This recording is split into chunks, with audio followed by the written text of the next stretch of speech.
I don't think most women actually want corporate success. I think we want what we thought corporate success would have given us.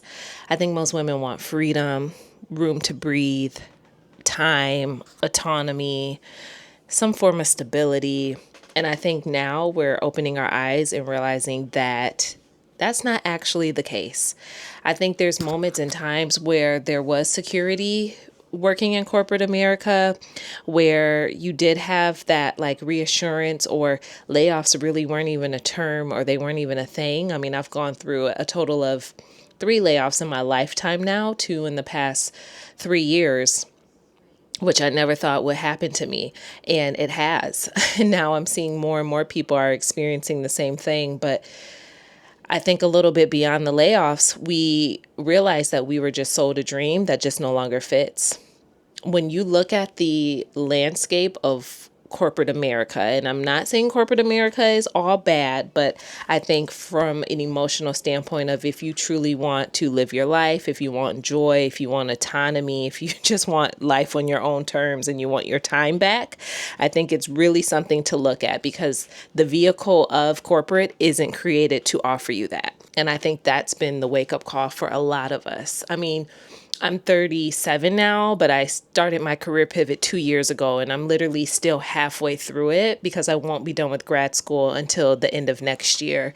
But I look back on what propelled me there, and I'm like, man, this has been a rough 2 years, but thank God I committed to it. And I'm so happy I started then and didn't put it off to start now. I'm so happy that I didn't put my trust in another job, because I've been very trusting for the past 21 years. I've been very trusting, and I'm grateful that I trust myself more in this moment.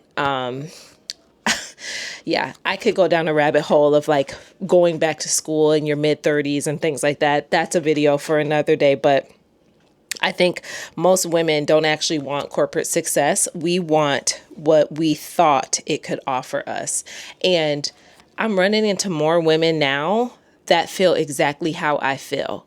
And these women don't lack ambition. These are moms, married, 2 kids, 3 kids. A lot of my girlfriends, really. I'm meeting people on, the internet that also have like different life stories. But one thing that does not lack is ambition. I'm an ambitious woman too. My ambition just looks different now. I thought that it was going to give me the money, give me the title, give me the promotions, give me the prestige of working for a certain company that's known for something, or having a certain title within that company that's known for something. And it has not given what I thought it would give. And now I'm realizing, in order to actually get the freedom, to get the space, to get the autonomy, to get the say so, to get the life on your own terms, I have to do that myself. I have to do that myself. I just drove an hour and a half back to Detroit. If you're new here, you know that I actually commute for work. I accepted a job that was an hour and a half away from my home. And so I commute twice a week. It started off as daily commutes, 3 hours a day, and then transitioned to an hour and a half because I get to stay with one of my family members here.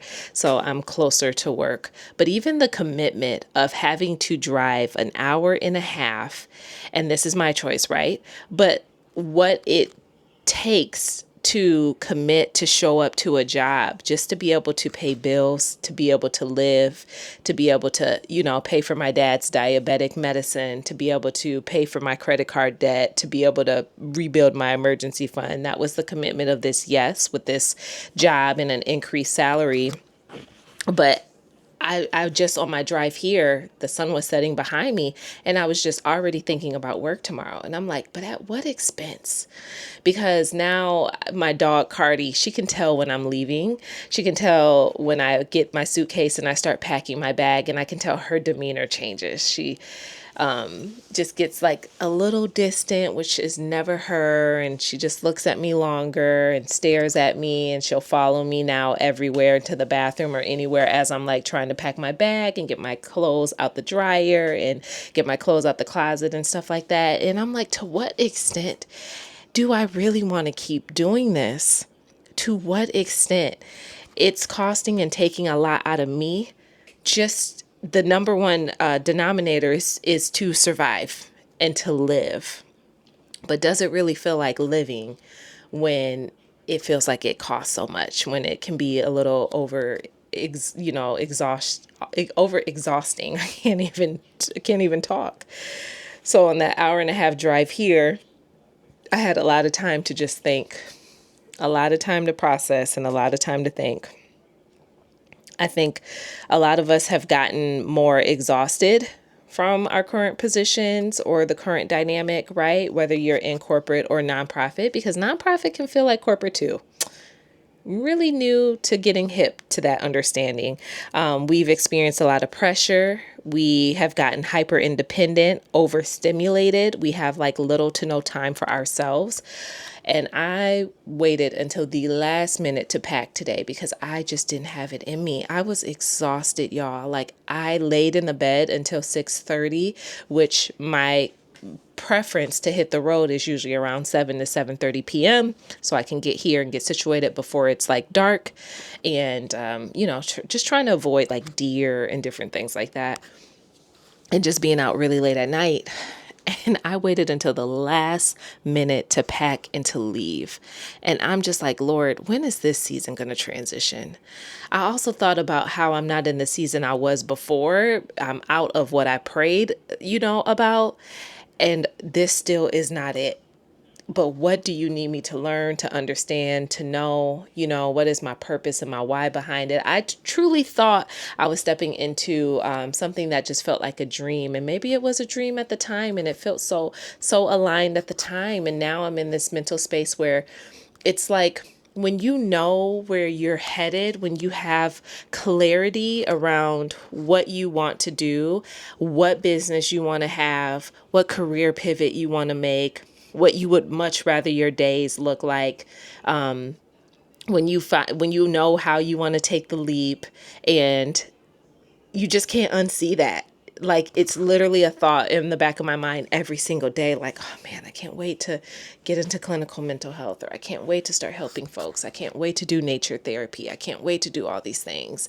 And then in the same token, it's like, girl, don't wait. Don't wait until you can start some of these things now. You can still life coach. You can still help. You got a YouTube channel. Like, talk about your talk about the conversations that mean something to you. Let this be the space where you express yourself and express it honestly, because one day you're going to help another woman that's feeling like this, that's going through this, and you're going to be able to help her as her therapist navigate through it. I can't wait. I literally can't wait. It gets me a little emotional in a good way. It's just like, because when you understand the cost of like somebody's sacrifice, the cost of just trying to make a better life for yourself, trying to be able to provide for your family, trying to be the caregiver in a sense to your parents, and just different things that weigh on you. It's just like, man, it just costs a lot to be here, but it can cost even more to stay here. And it just wasn't the dream that we thought it was going to be. It just wasn't what we thought it was going to be. So I think sometimes it's even harder where you feel like you are halfway in between a transition, almost like a 1 foot in, 1 foot out kind of thing. And I'm just like really trying to work through that transitional phase, because I can't wait to get where I'm trying to go, but I know where I don't want to be, if that makes sense. Like, I don't want anything that feels like how corporate has kind of made me feel for a while. Now, it's had a lot of great upsides. So this isn't a bash the corporate world type of video, but this is just like an honest video about how things have changed and our feelings. We get permission for our feelings to change with the things that have changed in our reality too. I was on the phone with my friend on this drive, JT. He'll probably see this. Shout out to JT. And I was just telling him, I'm like, man, I'm leaving Cardi. I wish I wasn't leaving her. And the thing that gets me is like time is going to keep passing, right? So as I do this drive every single week, as the days pass, as the months pass, I'm getting older, she's getting older. We don't get tomorrow. We don't get yesterday back. We don't get any do-over. So I try to spend as much time with my mom as possible, as much time with my dad as possible, as much time with my dogs as possible, because I understand the how fragile life is, how the time continues to pass. And a lot of my lens from the appreciation and the gratitude, but like wanting to really be sacredly in the moment, is from how sensitive time was when I was battling breast cancer, and how much of a perspective that put me in. I had a job that was extremely stressful. It was a healthcare job. It was a healthcare job where I committed, showed up to serve and help other people navigate their fertility journey to go on to be parents. But it was one of the most stressful jobs that I could have ever worked, because the leadership made it so challenging and so difficult in ways that it truly didn't have to be. Too much ego, too many, I don't know what the right term is, a lot of ego, a lot of like just not feeling heard and your voice being received or accepted. And all of that to say, it just really overextended me and exhausted me. And I was like burnt out badly. But it put into perspective my values, how important it was to spend more time in my values, spend more time with my family, spend more time with my friends, spend more time with myself, you know? And it's just a different way of living. It's like actually living from your values versus living from the job. And I don't think we're in a job first era anymore. I know it was like that for my mom and my dad. My mom retired from a school district after 32 years. My dad was in retail management and owned a business for a very long time as well, too. And I know it was 6 days a week, 12-hour days. I'll be home when I can. It was all work, work, work, work, work. It was all work, work, work, work, work, work, work, work, work. I don't want that for my life. That's not even going to serve me in my next career as a therapist. I don't want all work and no play. I don't want all work and no living. I don't want to work to survive. I don't want to live paycheck to paycheck. I don't want any of that. I don't want to be exhausted. I don't want to be in environments that just overstimulate you. I don't want to be in situations where you just got to kind of always be on. I don't want that. And I think when you know what you don't want, you can propel yourself into what you do want. But the discomfort with propelling is the permission, because what you do want is probably something that's very untraditional that you haven't seen other people do, or we're like trying to unlearn the thought process of how we always did things.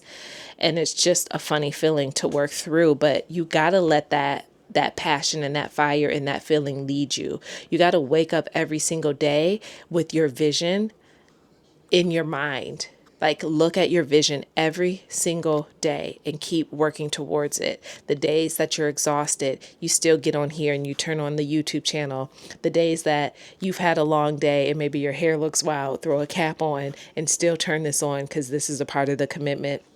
The day that you don't have no energy because your kids wear you out, put them to bed and muster up 30 minutes to just sit down and write your script, your manuscript. Like the days where you just don't have it in you, you got to commit to yourself and let your dream be the thing that carries you through that feeling, through the moment. You got to let the motivation that's fleet, and let the discipline stay. Let the determination stay. Let the drive stay. Let the dream stay. You got to fight to make your art. And your art, insert whatever your art is. Tell me what your art is in the comment below. Like, my art is blank. My art is therapy. My art is photography. My art is this coffee shop book that I'm creating. My art is this children's book. Whatever your art is, tell me in the comments what it is. You got to let your art breathe. You got to let your art live. You got to fight for your art. You got to fight for your art. That is your outlet. That is your next step. that may be the train to these open doors. You got to be so delusional about your desires. It doesn't make any sense, and it shouldn't make any sense to anybody else but you. And if somebody gets it, God bless them. All right, you on the train. And if they don't, that's all right. I'm going to keep going. Heads down, focus, locked in. But work to your art. Work for your art. I saw a quote today. I ended up posting it on my Substack because it moved me. It was a Queen Latifah quote. Apparently she recently she was speaking at a college in North Carolina for their graduation. And she said, be delusional enough to call yourself something the world hasn't called you yet. Be brave enough to walk down a road that no one else can see but you. I was like, oh, that hit me. That hit me. That was good. That was good. That got me on track this morning. So I want to leave you with that quote. I hope it resonates with you and for you, however it needs to.